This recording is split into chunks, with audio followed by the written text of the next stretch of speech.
Şimdi tabii az önce de Doğrudur. İyi konuştuk. akşamlar. Hem Doktor Yıldız Önen'le hem de Sayın Doktor Doçent İkbal Düre ile küresel nizamın çöküşüyle ilgili. Siz nasıl bakıyorsunuz? Yani küresel nizam çöktü ama içinde bulunduğunuz dönemi nasıl değerlendiriyorsunuz? Bir kaos aralığı mıdır? Üçüncü Dünya Savaşı mıdır? Yeni bir düzen mi kuruluyor? Nasıl okuyorsunuz bunu? Ben o kadar acele etmem, küresel nizamın çöküşü mü bu, yoksa farklı bir nizamın içine mi gireceğiz? Yani bunun bir tarihsel bir trajektörisi var. Yani biliyoruz ki Amerika ve küresel kapitalizm 1970'lerden beri Orta Doğu ve Körfez'i inanılmaz bir şekilde önemsiyor.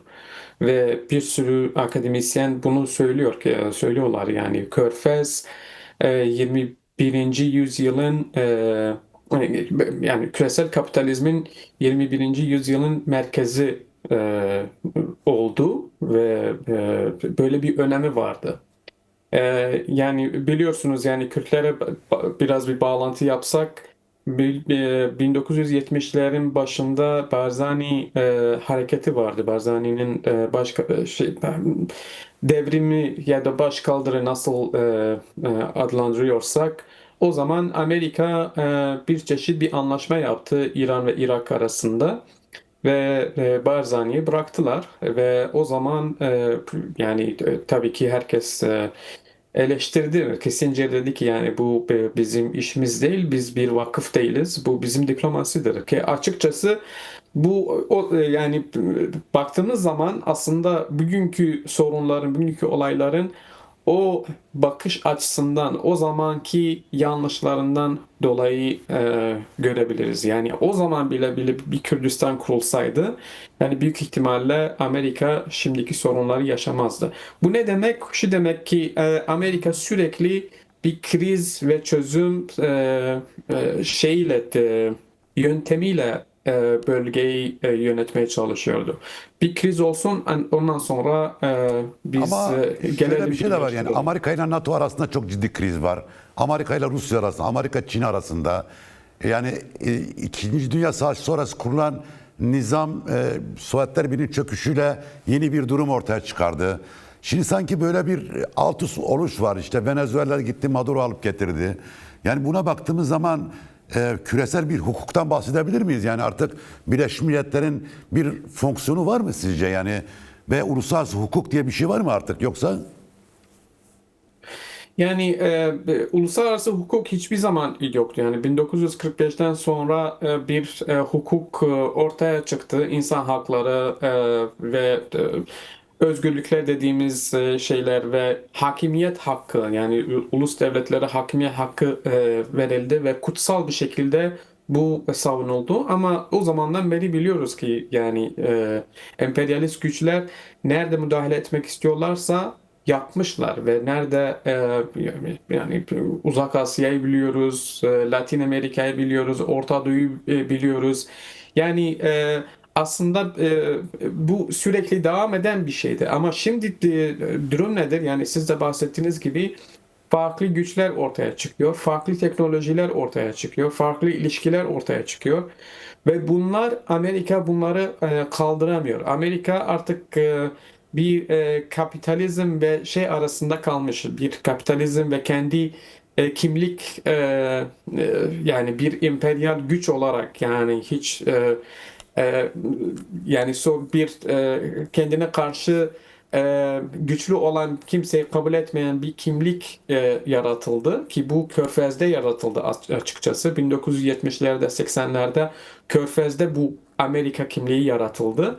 Ve Amerika burada kalmış. Yani acaba yani Hormuz Körfezi'ne böyle büyük bir tehlikeye atmak için ve kapitalizmi, yani küresel ilişkilere bu kadar büyük bir tehlikeye atabilmek için değer mi? Yani şimdi benim hissiyatım şudur ki ve gördüğümüz şudur ki Amerika'da bu tartışma inanılmaz bir şekilde, canlı bir şekilde devam ediyor. Ve bu şu demek ki Amerika'da iki çeşit bir siyaset var tabii ki. Bir tarafı elbette Trump ve bir tarafı da bu establishment dediğimiz yani Amerikan yani yıllardır 20. yüzyıldan kalan bir çerçeve, bir sistem. Şimdi burada Trump o kimlik o kimlik üzerine siyaset yapmaya çalışıyor. O kimlik üzerine Amerika'yı tekrardan canlandırmak ve güçlü kılmak çalışıyor. Niye? Çünkü görüyor ki artık AI teknolojisiyle ve gelişen Çin bir güç olarak yani burada Amerika tabii ki küresel kapitalizm kuralları üzerine artık kendini böyle güçlü bir şekilde kılmak şeyine sahip değil. Ne gücüne sahiptir ne de meşruiyete sahiptir. Ve Peki bir şey tekrar of soracağım. course Şimdi bu elbette evet, körfeze geri dönmüş. Trump meselesi yani çok konuşur, çok tartışılıyor. Hatta geçen şöyle bir yazı okudum. Delilik teorisi diye. Yani bilmiyorum şöyle bir şey yani aslında irrasyonel davranıyor, manipüle ediyor ve böylelikle bir siyasi strateji uyguluyor. Karşı tarafı üzerinde baskı kurarak taviz koparıyor veya baskılıyor. Şimdi Trump bu delilik teorisine mi uyuyor yoksa Trump öngörülmez bir adam mıdır yoksa biz onun yaptığı açıklamaları ciddiye mi alacağız yoksa asas Washington'un, Beyaz Saray'ın, Pentagon'un ne yaptığına mı bakacağız? Bence Trump yani böyle delilik üzerine bakmak çok yanlış olur. Trump dili bir silah olarak kullanıyor. Diskursu bir silah olarak kullanıyor. Evet. Niye? Çünkü Amerika'nın kurulduğu sistemi yani herkes pragmatik bir sistem olarak görüyor ve herkes o sistemin parçası olsan ya da ona yakın bir parça olarak devam etsen bir sorun yok. Ama Trump çıktı ve hem NATO'ya karşı hem eski dostlarına karşı Kanada'ya karşı böyle bir jest çıkardı. Niye böyle oldu? Yani bu herkes konuşuyor ve büyük ihtimalle önümüzdeki yıllarda da konuşacağız. Niye? Çünkü bu Trump'ı ben bir proje olarak görüyorum. Trump Amerika'yı bir şey için hazırlıyor. Büyük bir değişik gelmek üzere ve bu değişik tamamen teknolojiyle ilgili, tamamen e, Çin'in yükselişiyle ilgili ve tamamen yeni bir e, kapitalist sistemin e, bir global, bir uluslararası düzenin başlangıcıdır. Yani Evet. o kaos uzun zamandır akademisyenler Naomi Klein gibi bir insan şok doktrinden bahsediyor. Diyor ki kapitalizm hep kriz ve çözümle beraber bir şok terapi yapıyor insanlara. Şimdi Trump tamamen bir şok terapi yapıyor Amerika'ya karşı. Niye? Çünkü inanılmaz değişiklikler gelmek üzere ve bunu Trump ilk dışarı kısmını halletmesi lazım. Yani ben Trump'ı böyle bir proje olarak görüyorum. Ve İran buna karşı ciddi bir sorun. Çünkü Körfez'le beraber 50 senedir, 60 senedir o American identity yani Amerika kimliği, imperial kimliği dediğimiz şey e, Latin Amerika'da olmadı. Uzak Asya'da olmadı. Avrupa'da elbette şeyleri var, e, kökleri var. Ama asıl o ulusal kapitalizm dediğimiz şey 1970'lerden, 1980'lerden ve oradaki devam eden savaşların Afganistan'dan başlat, Irak'a, İran'a, Suriye'ye ve yani İsrail'in oradaki oluşumu hepsi bir Amerikan kimliği oluşturdu. Ve bu Amerika kimliği üzerine şimdi Trump oraya dönmek zorundadır. Yani bu Peki sistemi ikinci tarafına evet. değil. Yani bu körfezi konuşacağız.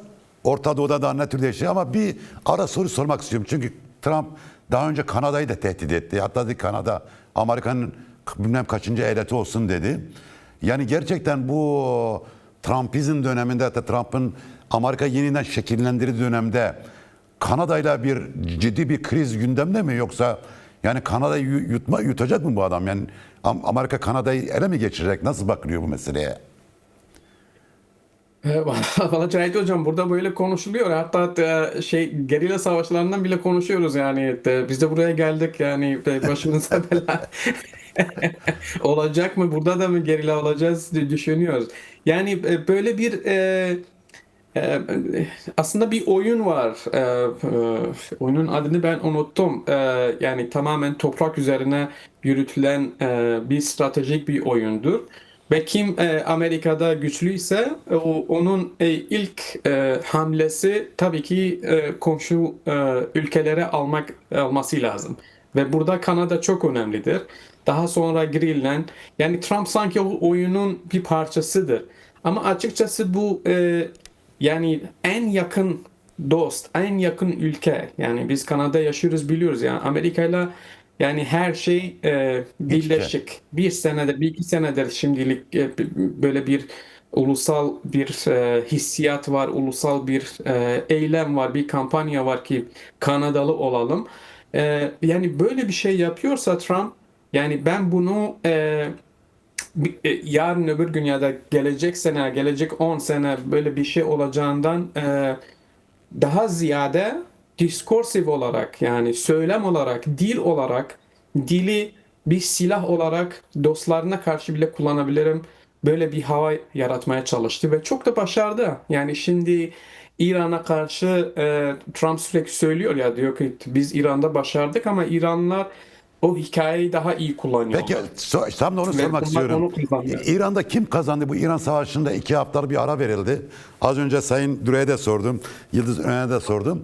Sen nasıl bakıyorsun? İran Savaşı'nda kim kaybetti, kim kazandı? Burada kaybeden ve kazanan var mı bu savaşta yoksa? Yani Trump bir hikaye anlatıyor, İran rejimi bir hikaye anlatıyor bize.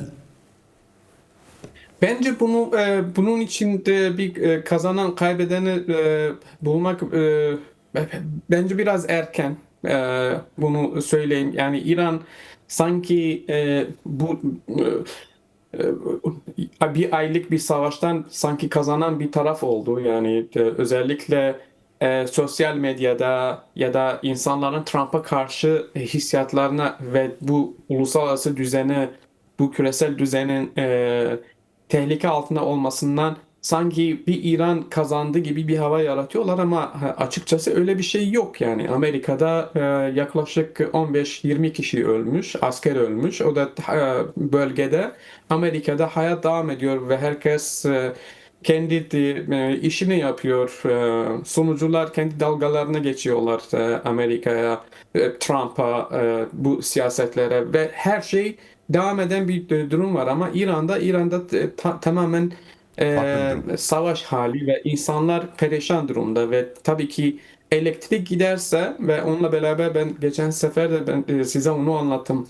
Yani İran'daki şimdiki hayat tamamen bir ulusal bir internet var. Herkes ona bağlıdır. Yani para yok ortalıkta. Pazarda para yok. Herkes kart kullanıyor ve izin vermiyorlar kimse para kullansın. Yani elektrik giderse, bu ulusal internet giderse tamamen felaket göreceğiz. Yani milyonlarca insan etkilenecek. Yani burada İran bir körfezi birkaç ay aldı ya da birkaç ekstra füze attı, drone attı.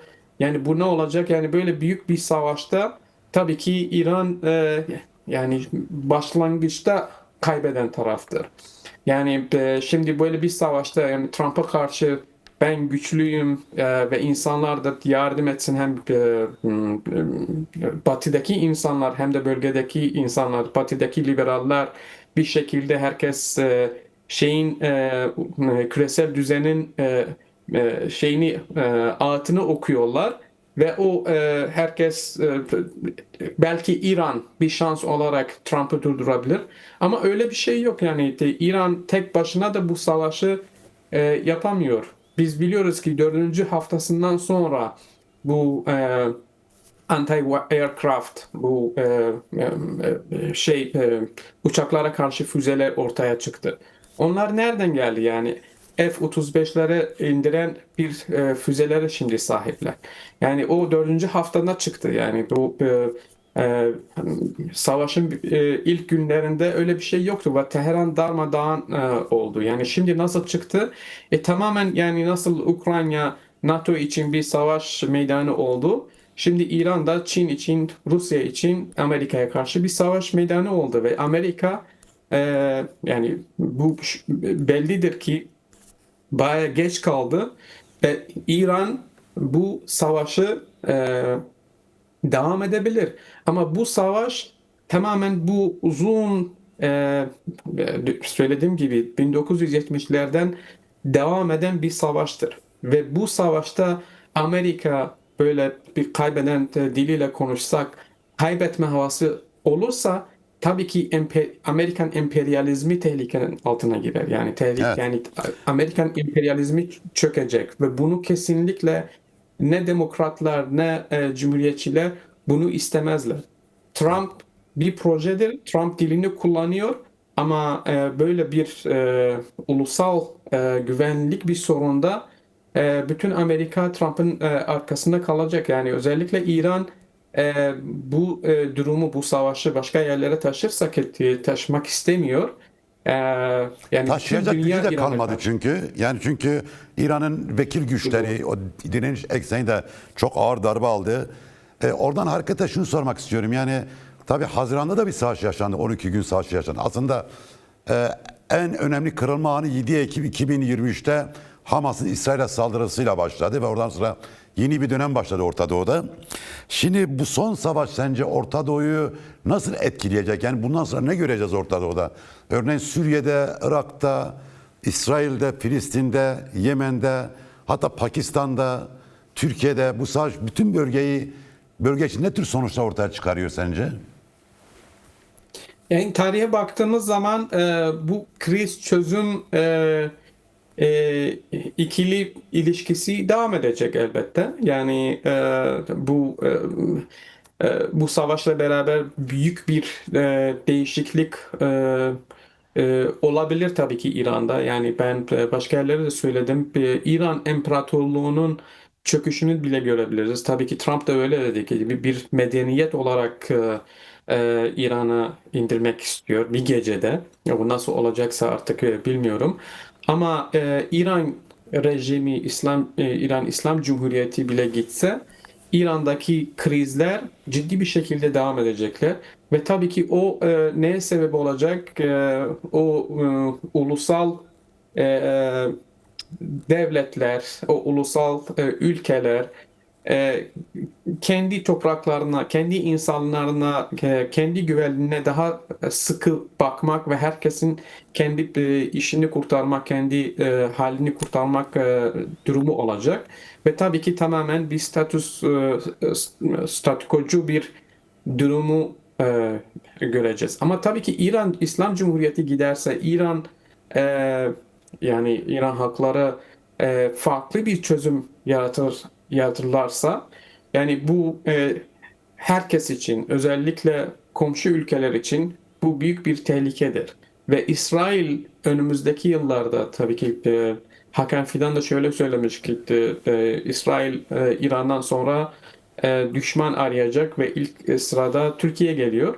Yani İsrail e, bu bellidir. Yani şimdi Yani uluslararası bir sence Türkiye düzeni ile İsrail tehlikeye. arasında ciddi bir kriz mi var mı? Yani bu Hakan Fidan'ın söylediğine hareketle yani İsrail ile Türkiye ciddi anlamda karşı karşıya mı geliyor bu Orta Doğu'da yani? Bunu tamamlayayım. Yani bence İsrail uluslararası düzenini bu kadar büyük bir tehlikenin altına almışsa yani Türkiye buna karşı hiçbir şey değil.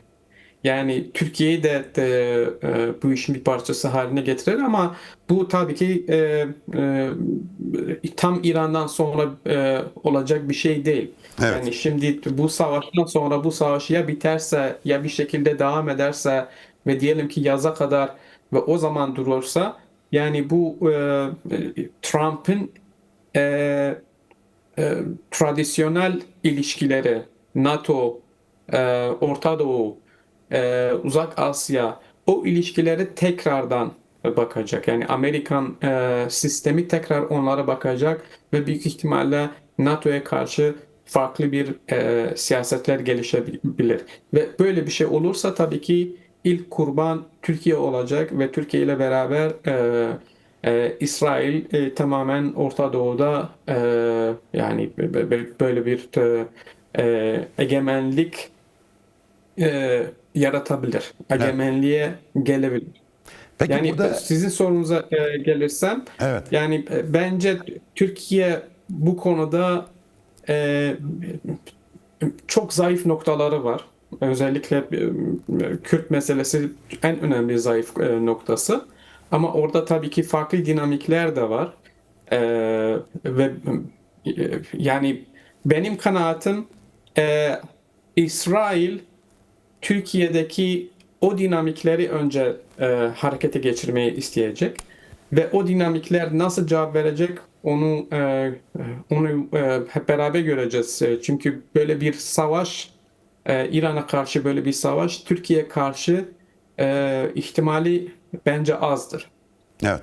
Peki şunu merak ediyorum yani e, Türkiye ile İsrail arasındaki çatışmada yani krizden bağımsız olarak soruyorum. Körfez ülkeleri örneğin Suudi Arabistan yani Sünni İslam'ın lideri konumdaki Suudi Arabistan, işte Birleşik Arap Emirlikleri, Katar, Bahreyn, Umman, Ürdün bu savaşta İsrail'in yanında mı duruyorlar tümden? Amerika'nın yanında mı duruyorlar bu son savaşta? Yani Amerika için de İsrail için de bu hiç önemli değil. Onların için önemli bu ülkelerin başındaki insanların itaatçı olmasıdır. Ve bu devam eden bir durumdur bu ülkelerde, Körfez ülkelerinde. Ve tabii ki aynı modeli başka ülkelere de götürmek isteyecekler. Yani İran rejim olarak kalırsa ya da parça parça olursa, özellikle Körfez'i kontrol eden kısım orası parça parça olursa, tabii ki onlar da o parçaların Körfez Arap ülkeleri gibi şeyhlerle, yani o ilkesel ilişkilerle nasıl kontrol edeceğiz, etnik mezhep üzerindeki nasıl bir oyun oynayacağız, bunun peşinde olacak. Yani Amerika için elbette zayıf ülkeler, itaatçı ülkeler e, modeldir Orta Doğu için. Evet. Ve bu İran ve şimdi İran'dan sonra, yani İran artık e, yani devam ederse bile bu durumda çok zayıf hale gelmiş ve içeride inanılmaz bir tepki var. Bu tepkiler er ya da geç bir değişiklik yapacak. Yani İran'dan sonra tabii ki Türkiye en ön sırada geliyor. Evet. Hani Şimdi Pakistan'ın durumu biraz farklıdır. evet. Peki şimdi son bir soru. Yani İran Savaşı'nda Kürtlerin tutumu nasıl okudu? Nasıl okumak gerekiyor? Özellikle bu 40 gün içerisinde Kürtlerle ilgili çok yazıldı, çizildi. İşte hatta Trump dedi ki ben onlara silah vermişim falan dedi. Tabii burada Kürtlerin tutumunu yani İran Roşrat Kürtlerin tutumunu, Güneyli Kürtlerin tutumunu, genel olarak Kürtlerin tutumunu nasıl okumak gerekiyor bu savaş anında? Ya İran baktığımız zaman, İran tutumuna baktığımız zaman, İran Kürtleri iki ayrı gruba sanki Ayırıyor. koymuş. Bir grup tabii ki PKK'ye yakın gruplar, PJAK özellikle, ve PJAK en güçlü grup, silahları olan, dağları olan, organizasyonu olan, böyle altyapısı olan bir harekettir. Bir o var. Bir diğer tarafta da daha Güneyli Kürtlere, PDK'ye, Barzani, Taliban'a yakın gruplar var. Ve İran görüyoruz ki yani ateşkes zamanına bile dün gece, yani ondan önceki gece birkaç kişi öldürdü Komala kampında. Yani bu bombalamalar devam ediyor. Bu da şu mesaj bence de özellikle Güneyli Kürtler içindir ki kesinlikle savaşa girmesinler. PKK tarafına bence PKK bu savaşta iki tarafı da, yani gördüğümüz kadarıyla iki tarafının üstüne gitmeye ya da bir üçüncü çizgi takip etmeye bir strateji izliyor ve o PJAK buna bağlı olarak hareket ediyor ve bence bu en mantıklı ve en yani siyasi olarak, stratejik olarak ve hatta askeri olarak şimdilik en önemli ve en yerinde olan çizgidir. Yani bu savaş bitecek.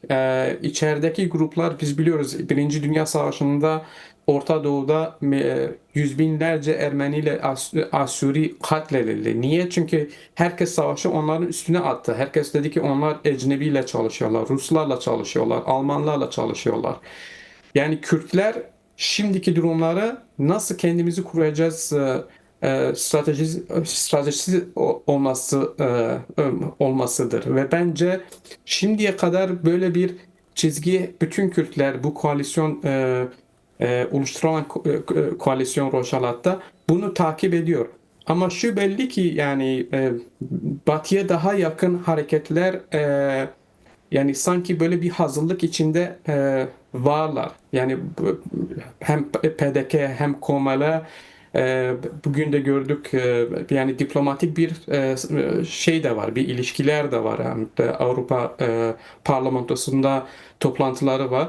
Yani PEJAK burada biraz sanki farklı bir tutum alıyor ve farklı bir siyaset takip ediyor ki bu çok önemlidir Ama bu ve normal koalisyon yani. için de çok Fakat önemlidir. bu Kürt koalisyonu ortak olarak sanki bir bütün olarak sanki üçüncü yolu izliyor yani. Kürtlerin kendisini koruması ve olası konjonktürde Kürtlerin özgürlüğü için mücadele etmek. Yani sanki diğerleri de sanki bu Bu hem noktaya gelmiş siyaset gibi. Evet. ve hem stratejik bir siyasettir ve hem de biraz zorunluluktur. Çünkü şöyle bir hareket yapmak, böyle askeri bir müdahale yapmak bu savaşta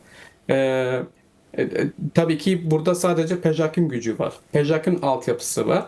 Ve PEJAK'ın böyle bir güce sahiptir koalisyonda ki yani şimdilik durmamız lazım. Yani bu savaşın yarın öbür gün bir haftaya bir aya bitecek bir durumu yok. Ve tabii ki insanlar İran'da hem diasporada hem İran içinde bu savaşa ciddi bir şekilde karşılar. Yani tabii ki monarkistler hariç o Rıza Pehlevi'nin o Rıza Pehlevi yancılar hariç İran'da böyle ciddi bir savaşa karşı bir hissiyat var.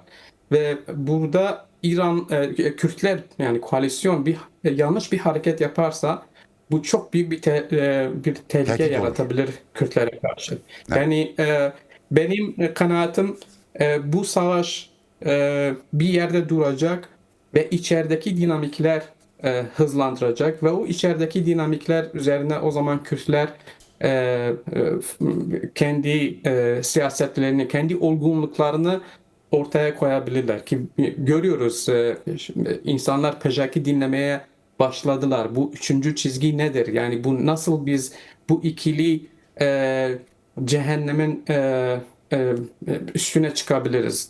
Nasıl bitirebiliriz? Hem ve nasıl bir sol siyaseti izleyebiliriz ki hem İran'ı tutmasın hem faşist bir devleti tutmasın hem de anti-emperyalist olsun. Yani bu çok yani Evet. hassas bir konu elbette ve her kim bir sürü siyasi entelektüeller, hareketler, partiler bunları konuşuyorlar. Ve bence burada PEJAK'ın tutumu Sayın Öcalan'ın önerdiği bu üçüncü çizgi bu çok önemlidir. Evet. Çok teşekkürler Doktor Serdar Saidi, sosyo-kültürel antropolog.